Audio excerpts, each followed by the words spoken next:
Hi friends, welcome back to our YouTube channel.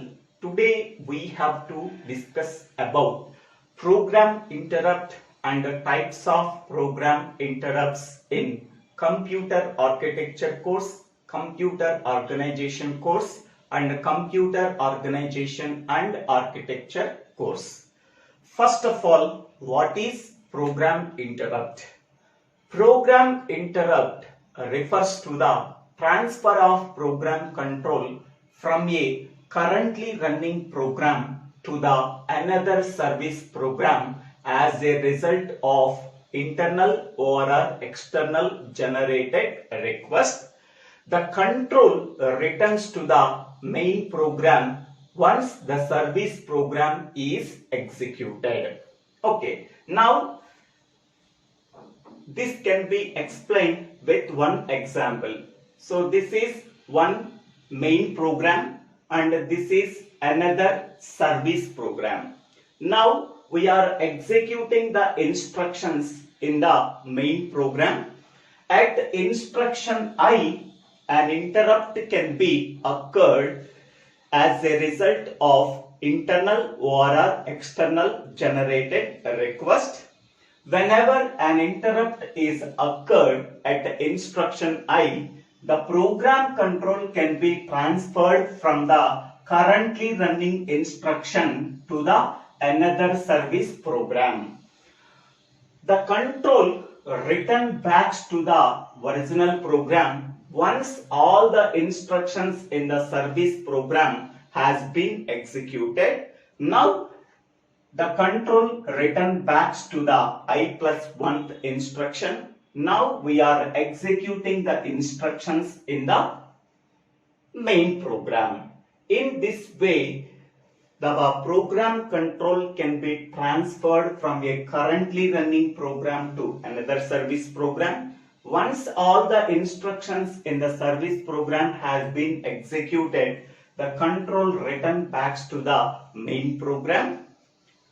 Now we are executing the remaining instructions in the main program. Okay. Now here this is the main program and this is the service program. The main program executing the instructions. At instruction I, any request coming from the internal or external generated request, the program control can be transferred from the currently running program to the another service program. Once all the instructions in the service program has been executed, the control return back to the main program exactly where it can be stopped. From that onwards, the original program is executed. So this is nothing but program interrupt. Whenever the program control can be transferred from a currently running program to another service program, now we have to stop the CPU state at that point.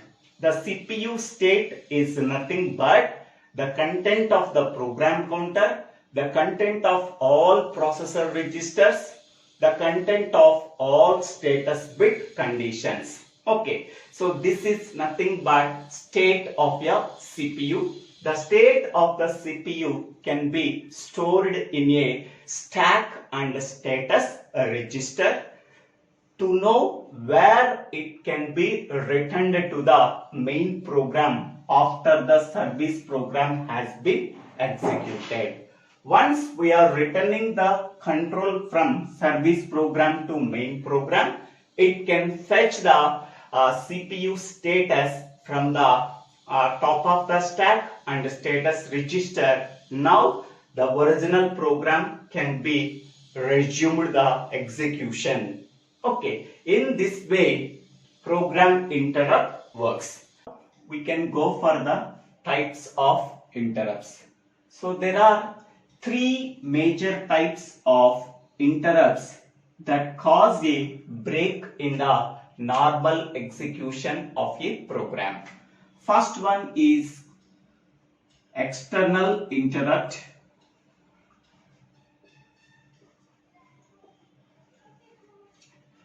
Second one is internal interrupt.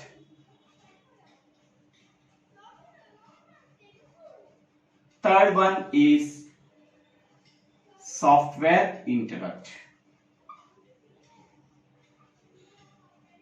These are the three major types of interrupts. Now first we can go for external interrupt.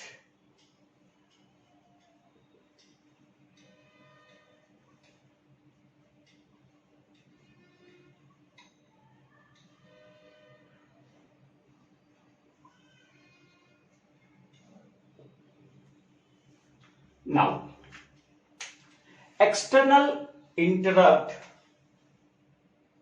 comes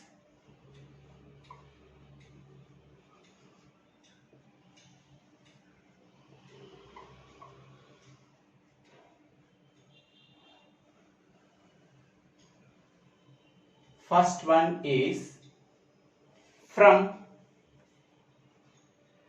input or output device. That is, from IO device we are getting the external interrupt.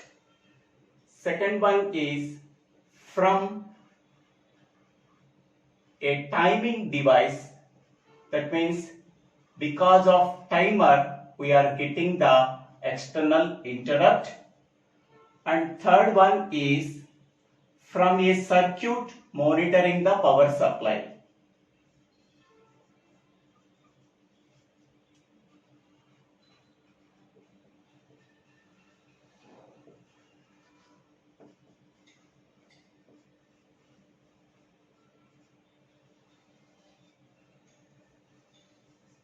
And fourth one from any external device.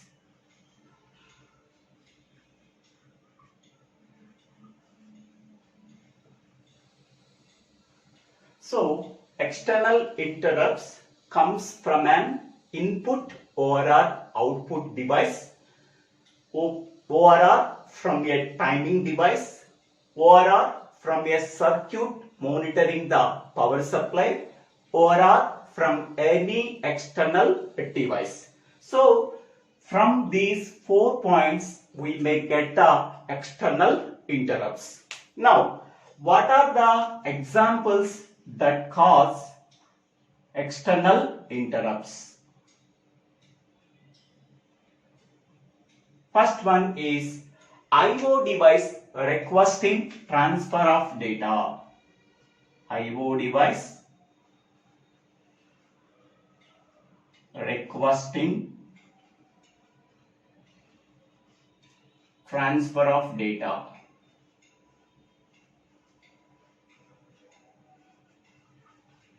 Next one, another example is IO device finished transfer of data.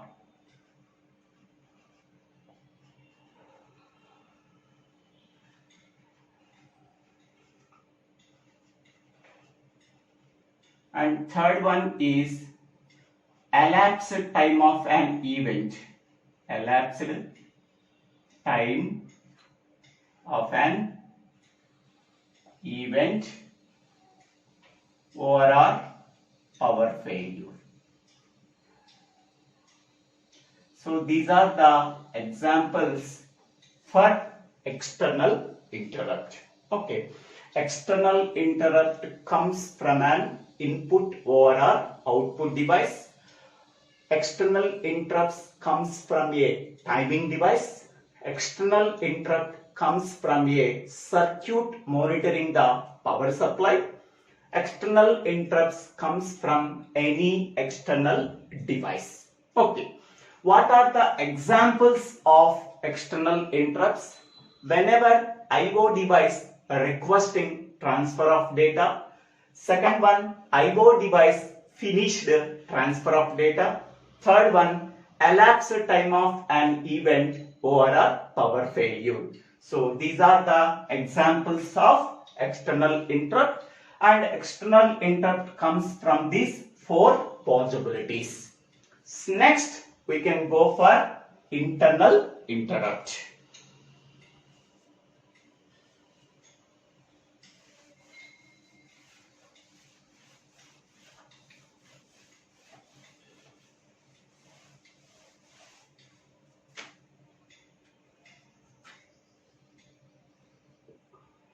Second one is internal interrupt.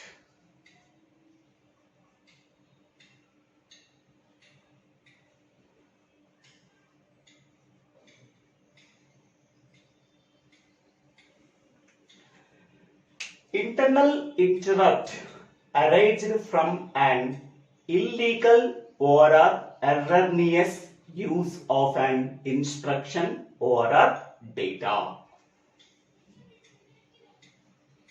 Internal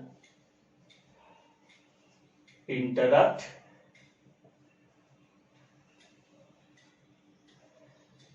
arised from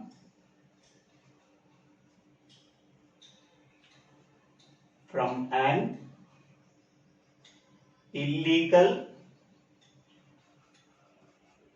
or erroneous use of instruction or data.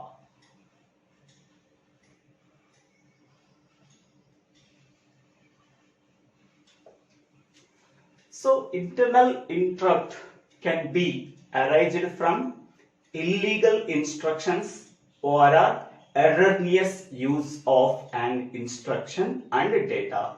In that cases, an internal interrupt can be occurred. Next, internal interrupts can also be called as traps. Internal interrupts can also be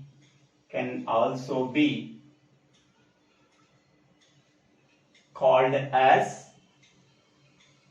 traps.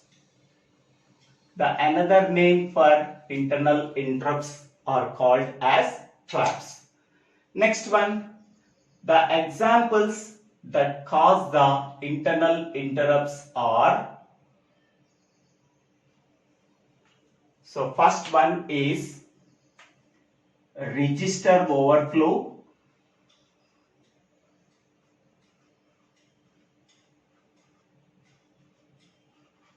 Second one is stack overflow.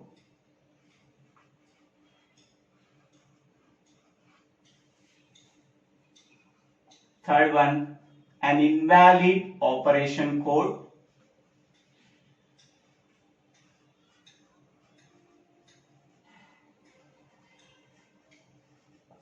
And fourth one is attempt to divide by 0. Attempt to divide by 0. Fifth one, protection violation.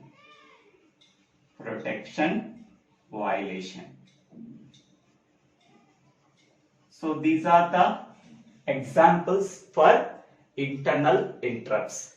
So the examples that causes internal interrupts are a register overflow. That is nothing but, suppose we can take 8-bit register. We want to store 9-bit, then we are getting register overflow. Second one is stack overflow. Suppose we are taking a stack size of 100 elements. Suppose we want to store 101 element in the stack. We get stack overflow. Third one is an invalid operation code. Suppose we want to perform addition operation. So this is add A, B. That means the content of register A and register B can be added. The result is stored in register A. Here the opcode is add. Suppose I am taking ADB AB. So this here, this opcode can be called as invalid opcode. So because of that invalid opcode, we are getting internal interrupt. Next one, fourth one is attempt to divide by 0. That means anything divided by 0. Anything divided by 0. So this is called as attempting to divide by 0. In the numerator part, we are taking any number. In the denominator part, we are taking 0. So this is called as divide by 0. Because of that reason, an internal interrupt is occurred. Any protection violation is occurred, then we are getting internal interrupt. So in these cases, an internal interrupt can be occurred. What are the differences between external interrupt and internal interrupt? The difference between external and internal interrupts is that an internal interrupt is initiated by some exceptional condition caused by the program itself. That means any exceptional condition occurred in the program itself, then an internal interrupt is occurred. Whereas in the case of external interrupt is caused by an external event only. The second difference is an internal interrupt is synchronized with the program, whereas external interrupts are asynchronous. The same program is rerun. An internal interrupt can be occurred at the same place at any time. Whereas in the case of external interrupts depends on the external conditions that are independent of the program that is being executed at that time. The third difference is both external and internal interrupts are initiated from an signal that occur in the hardware of the CPU. Okay. That means both external interrupts and internal interrupts are initiated from a signal that occur in the hardware of the CPU. These are the three differences between external and internal interrupts. Now we can go for third type of interrupt, that is software interrupt. We can go for the third type of interrupt is software interrupt. A software interrupt is initiated by executing an instruction. That means a software interrupt can be occurred by executing an instruction. A software interrupt is initiated by executing an instruction.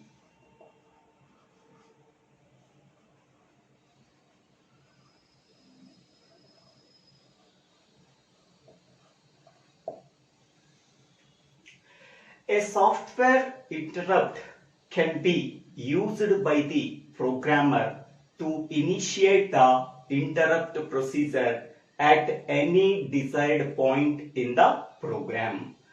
The most common use of software interrupt is associated with supervisor call instruction.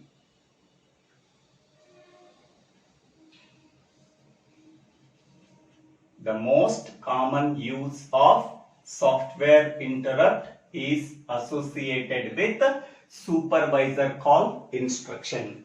This instruction is providing a means for switching from CPU user mode to the supervisor mode. By using this instruction, we are converting or are switching from CPU user mode to the supervisor mode.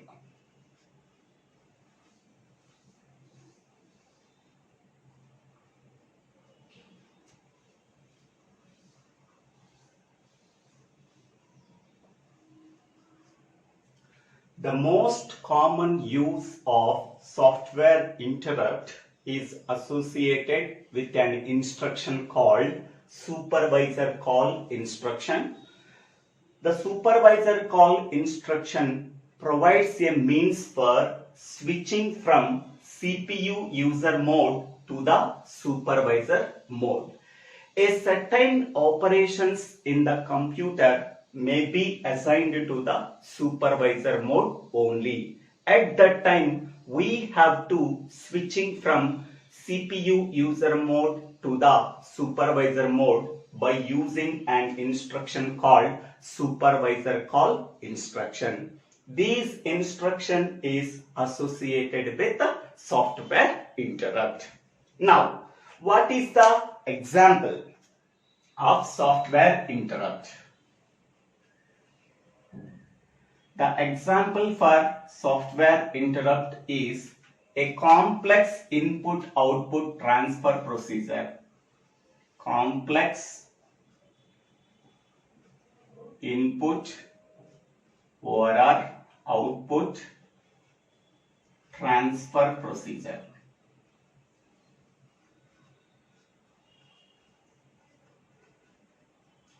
So this is the example of software interrupt. A complex input or output transfer procedure is the example of software interrupt. A program must be written by a user in the CPU user mode. Okay. A supervisor mode is requested by the supervisor call instruction.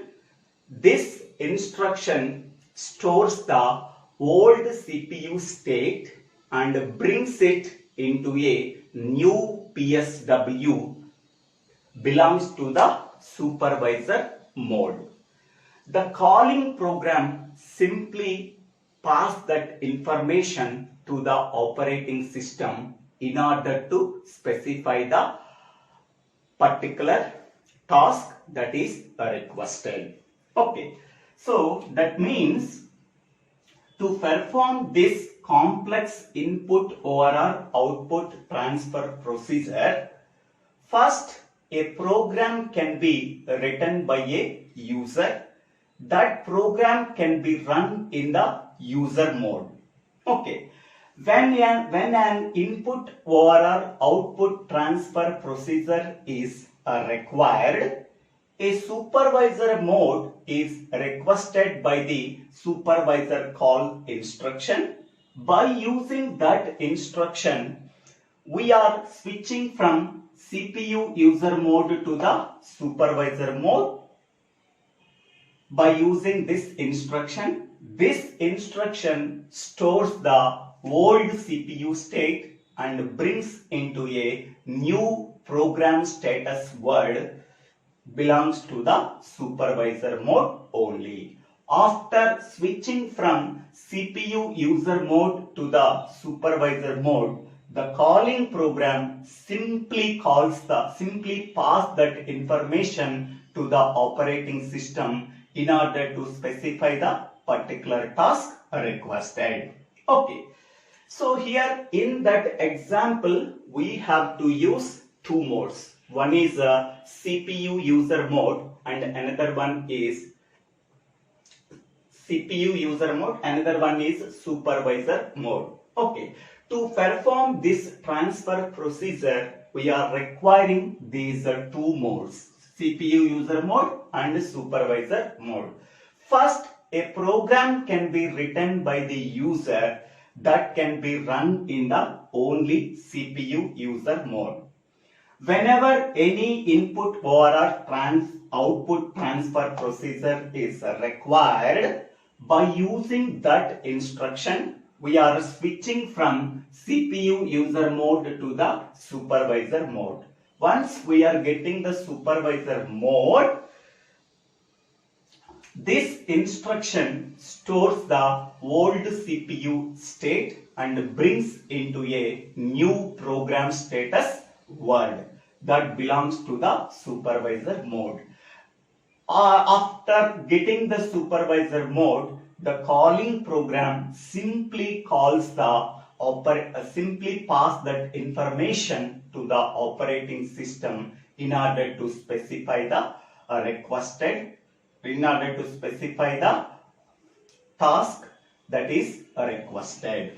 So in this way, a complex input or output transfer procedure can be done by using software interrupt. So a software interrupt is initiated by executing an instruction. A software interrupt can be initiated by the programmer to initiate the interrupt procedure at any desired point in the program. The most common use of software interrupt is associated with supervisor call instruction.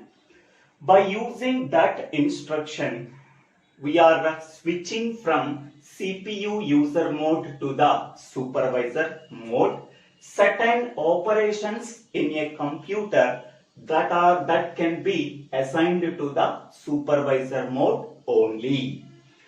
The example for software interrupt is a complex input or output transfer procedure. Initially, a program must be written by a user and run in the CPU user mode only. Whenever an input or output transfer procedure is required, the supervisor mode can be requested by the supervisor call instruction. This instruction can switching the program control from CPU user mode to the supervisor mode. This instruction stores the old CPU state and brings into a new program status word that belongs to the supervisor mode. Then the calling program simply passes that information to the operating system in order to specify a particular task that is requested. So in this way, a complex input or output transfer procedure is performed by using software interrupt. So these are the three types of interrupts, program interrupts. In this video, we have to discuss about what is program interrupt, what are the types of program interrupts, what are the differences between external and internal interrupt, what are the examples for external interrupt, what are the examples for internal interrupt, what is software interrupt, and what is the example of software interrupt. So these are the points that we are discussed in this video. Okay, so the service program can be called as interrupt service routine. Okay, the execution of the service program can be called as interrupt service routine. I hope all of you understanding this video. If you really understanding this video, please click on the like button and share this video to your friends and classmates. If you really like this video, please subscribe my YouTube channel. So DIVVELA SRINIVASA. After subscribing my YouTube channel, click on the bell icon to get the future updates in my YouTube channel. For better understanding of computer architecture for our computer organization course, go to this channel and go to the playlist called Computer Organization for our Computer Architecture. It contains more than 100 videos. You can listen that videos and understand the course. Thank you one and all for watching this video.